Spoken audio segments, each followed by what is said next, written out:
পাঁচ ওয়াক্ত নামাজের প্রত্যেক ওয়াক্তের পর এই তিন কুল পাঠ করতেন একবার একবার। কয়বার? একবার সূরা ইখলাস, একবার সূরা ফালাক, আর একবার সূরা নাস। তাইলে মোট দিন এবং রাতে কয় জায়গায় কয় টাইমে এই সূরাগুলো পাঠ করতে হয়? 3 টাইম। একটা হলো সকাল সন্ধ্যায়, আরেকটা হলো রাতে শোয়ার আগে, আরেকটা হলো 5 ওয়াক্ত নামাজে।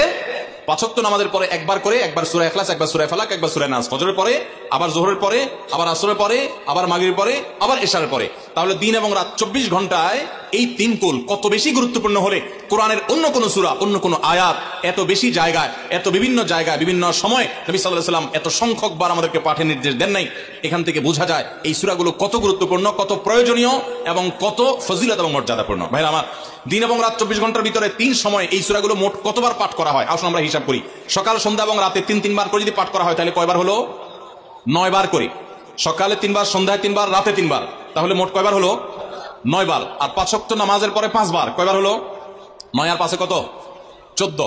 সূরা ইখলাস দিনে কয়বার পড়তে হয়? কমপক্ষে 14 বার পাঠ করা সুন্নাহ।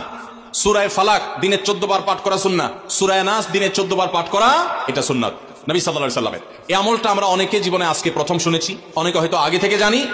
আমি এই ফজিলত এবং মর্যাদার কথা যে বললাম, আল্লাহ নবী সাল্লাল্লাহু আলাইহি ওয়াসাল্লাম যে বলেছেন সকালে পড়লে সারাদিন, সন্ধ্যা পড়লে সারা রাত, রাতে শোয়ার সময় পড়লে, বিশেষ করে রাতে মানুষ ঘুমন্ত অবস্থায় নানা রকমের ক্ষয়ক্ষতির আশঙ্কা থাকে। এই সব ধরনের ক্ষয়ক্ষতি থেকে আল্লাহ নিরাপত্তা এসে চলে আসে। আল্লাহ তার হেফাজতে জিম্মাদারি নিয়ে নেন, দায়িত্বশীল হয়ে যান। সবকিছু থেকে যথেষ্ট, সবকিছু থেকে আল্লাহ তাআলা তাকে নিরাপদ করে দেন। এই বিশ্বাস, এই ইয়াকিন নবী সাল্লাল্লাহু আলাইহি ওয়াসাল্লামের কথার প্রতি আমাদের আছে না নাই?